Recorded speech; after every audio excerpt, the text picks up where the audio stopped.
कांग्रेस का मौजूदा संकट नेतृत्व, नीयत और नीति का संकट है।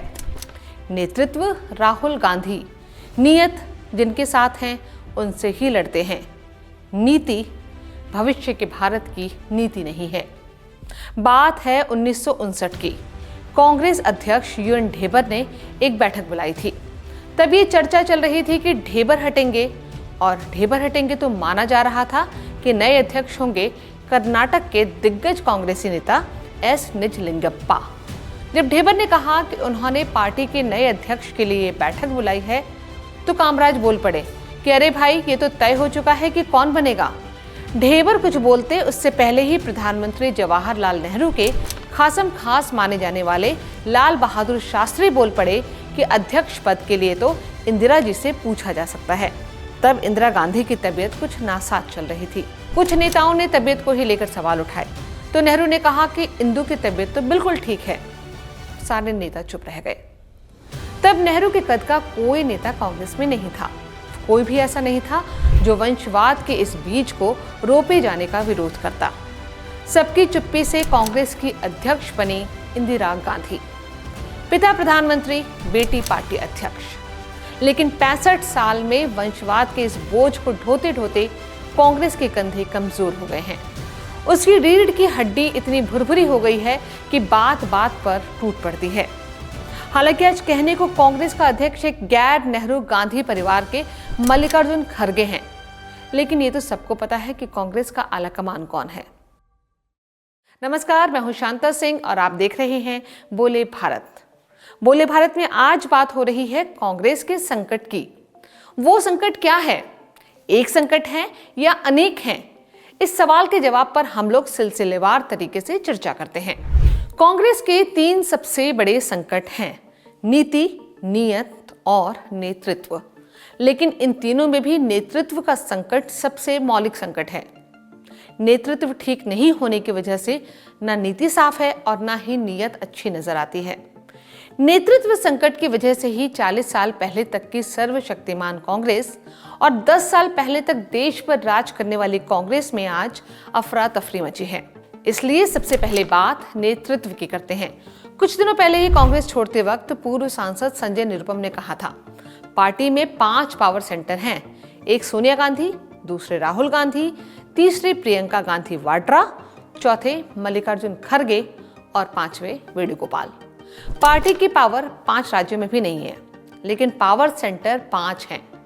ये तो बहुत नाइंसाफी है। चलिए 5 ना सही 2 पावर सेंटर तो दिखते ही हैं, एक राहुल गांधी का और दूसरा खड़गे का, और इन दोनों के बीच पार्टी पेंडुलम की तरह लटक रही है।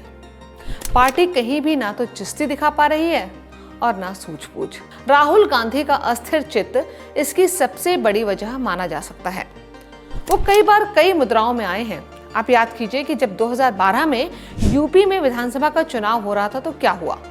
वो जाकर लोगों के बीच पूछते थे कि मुझको गुस्सा आता है, आपको नहीं आता क्या? तब वो एंग्री यंग मैन थे।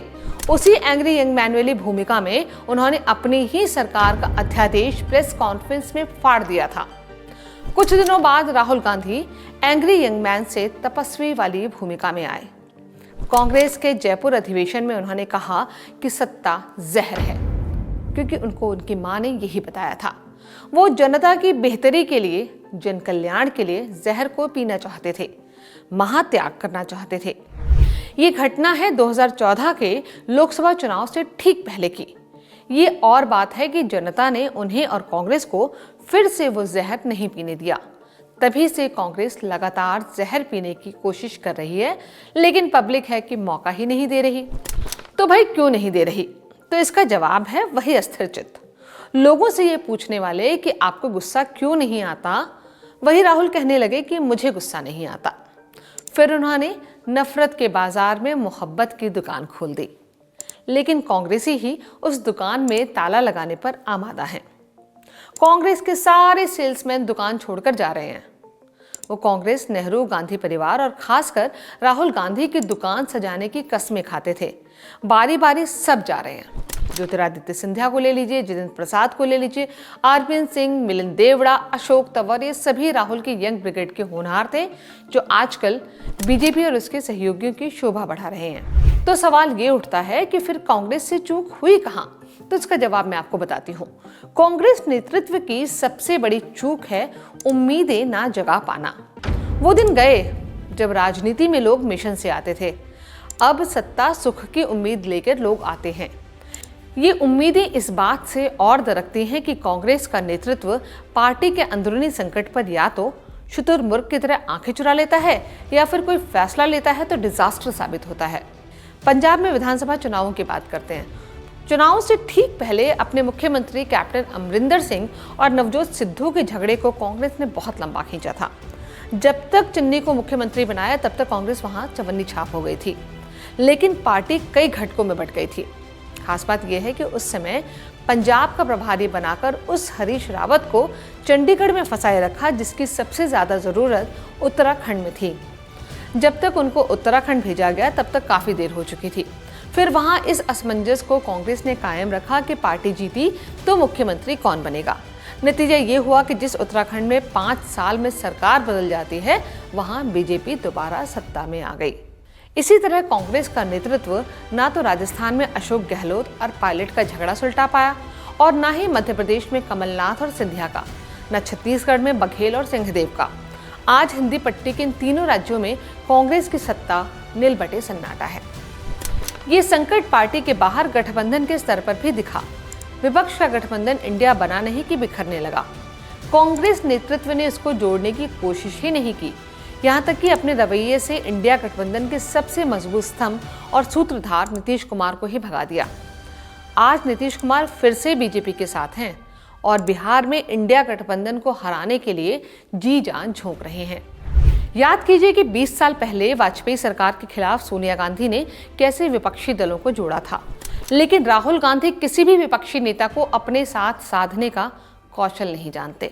उस पर से उलटबाजी ये है कि केरल में जिस लेफ्ट से लड़ेंगे, बंगाल में उसी लेफ्ट के साथ मिलकर लड़ेंगे। है ना कांग्रेस की कमाल की राजनीति। इससे ममता भी नाराज हुई। दिल्ली में कांग्रेस और आम आदमी पार्टी में गठबंधन है, लेकिन पंजाब में आप अकेले ही लड़ रही है। उत्तर प्रदेश और बिहार में जिन दलों के कंधों पर बड़ी जिम्मेदारी है, वहां कांग्रेस उनसे ही लड़ने लगती है। कुछ दिन पहले तक उत्तर प्रदेश में कांग्रेस अपनी बड़ी सहयोगी समाजवादी पार्टी और उसके नेता अखिलेश यादव को कमजोर करने में जुटी थी। बिहार में लालू यादव की इच्छा के विपरीत पप्पू यादव को अपने साथ ले आई। अब वही पप्पू यादव पार्टी और गठबंधन के खिलाफ काम कर रहे हैं। महाराष्ट्र की बात करते हैं। वहां प्रकाश आंबेडकर को साथ लाने के लिए सहयोगियों को मनाना था। कांग्रेस उद्धव ठाकरे को मना नहीं पाई। दलितों में अच्छी पैठ रखने वाले प्रकाश आंबेडकर के साथ गठबंधन नहीं हो पाया, जबकि पिछले लोकसभा चुनाव में प्रकाश आंबेडकर की वजह से कांग्रेस को घाटा उठाना पड़ा था। कांग्रेस का संकट उसका नेतृत्व संभालने वाली 5वीं पीढ़ी के राहुल गांधी की वजह से ज्यादा बड़ा है। जिस समय उन्हें दिल्ली में बैठकर सहयोगियों के साथ सीटों पर बात करनी चाहिए थी, उस वक्त वो न्याय यात्रा पर निकल गए और वो अब तक तय नहीं कर पाए हैं कि अमेठी से चुनाव लड़ेंगे कि नहीं। अमेठी और रायबरेली की बात करें तो सिर्फ ये 2 सीटें नहीं हैं, बल्कि उत्तर प्रदेश में कांग्रेस की संभावनाओं का एक आईना है। कांग्रेस जिस तरह से इस आईने से मुंह छुपा रही है, उससे सवाल उठ रहा है कि कांग्रेस अपने अंदर की कमजोरियों का सामना क्यों नहीं करना चाहती। और जिस तरह इस चुनाव में उसका ढुलमुल रवैया चल रहा है, मुझे नहीं लगता कि देश में 2014 और 2019 के नतीजों से अलग कोई फैसला आने जा रहा है। पूरी संभावना यही है कि बीजेपी की जीत होगी। बात बस इतनी है कि जीत कितनी बड़ी होगी। इस एपिसोड में इतना ही। जल्दी ही आपसे फिर मुलाकात होगी। अगर आपको ये एपिसोड ठीक लगा हो तो इसे लाइक और हमारे चैनल को सब्सक्राइब जरूर कीजिएगा। नमस्कार।